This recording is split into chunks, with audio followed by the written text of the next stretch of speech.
at these people. Imagine yourself, overnight, becoming penniless, homeless, stateless.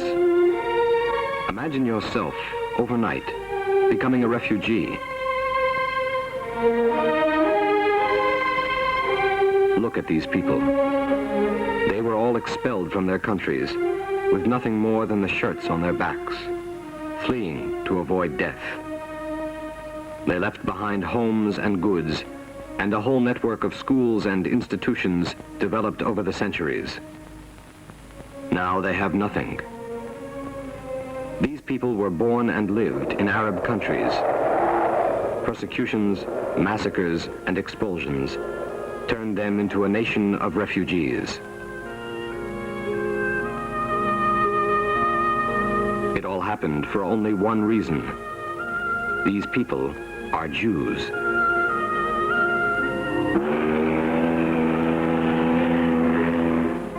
They beat their way to the land of Israel on crowded boats, creaky plains.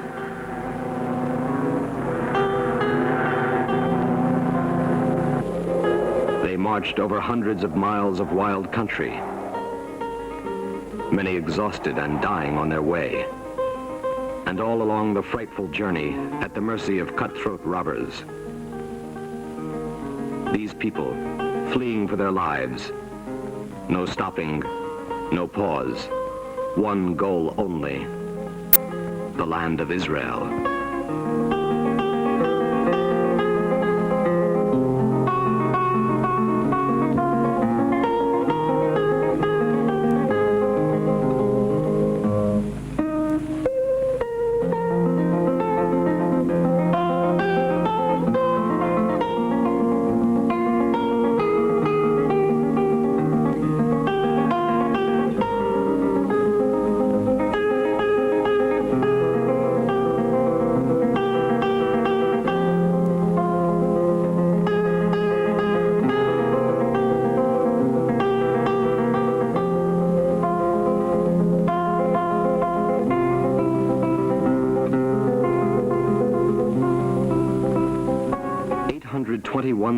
Jews were forced to flee from Arab countries. 590,000 arrived in Israel.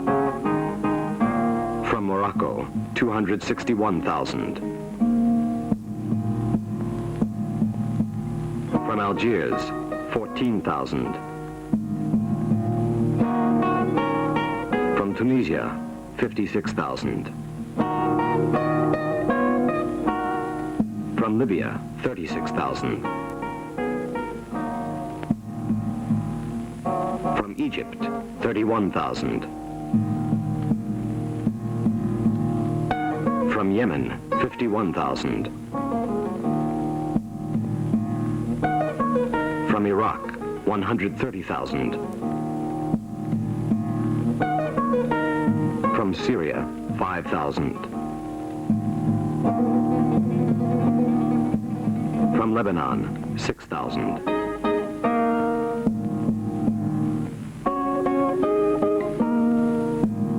You've never heard of them.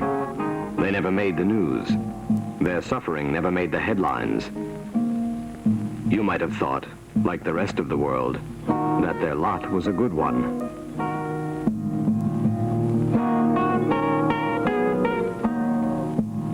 Albert Memmi, the renowned author, himself an Arab Jew, was deeply involved in the struggle for Arab independence in Tunisia.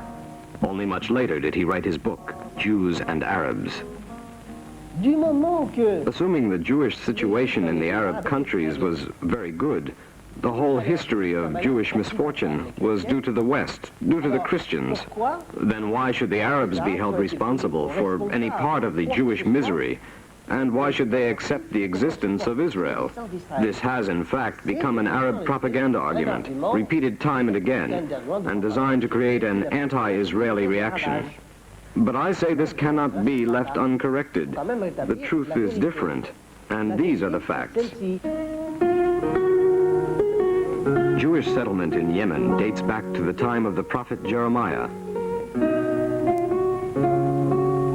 Jewish settlement existed in Morocco and Tunisia for thousands of years.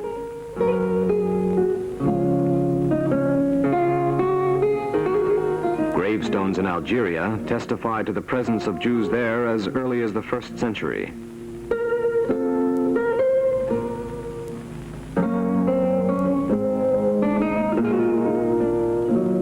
This synagogue in Alexandria has monuments which prove the existence of Jewish life in Egypt long before the birth of Islam.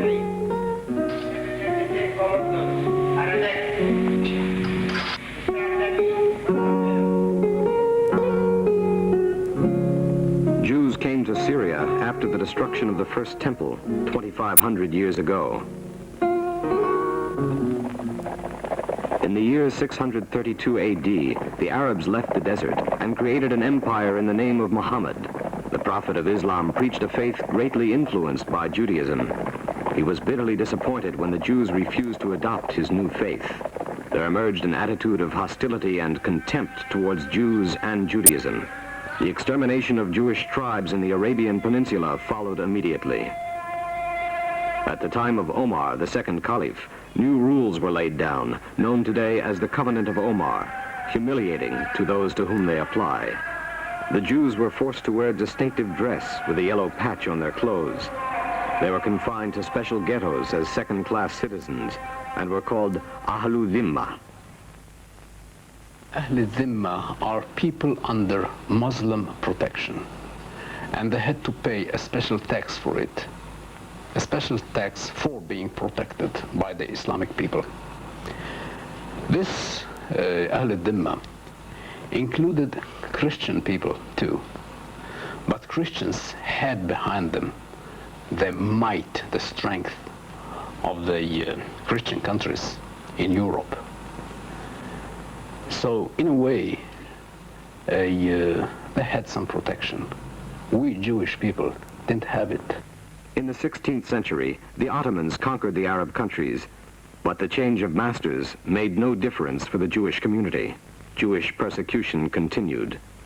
The Jewish community in Damascus in 1840 was accused by the Muslim rulers of killing a priest for religious ritual. It precipitated the murder of many Jews. Even the revolt of Arabi Pasha against the Ottoman Sultan in 1881 was soon followed by a pogrom in Alexandria where a frenzied mob turned on the Jews. No matter what the change in the political situation, Jews were singled out as a target to be victimized.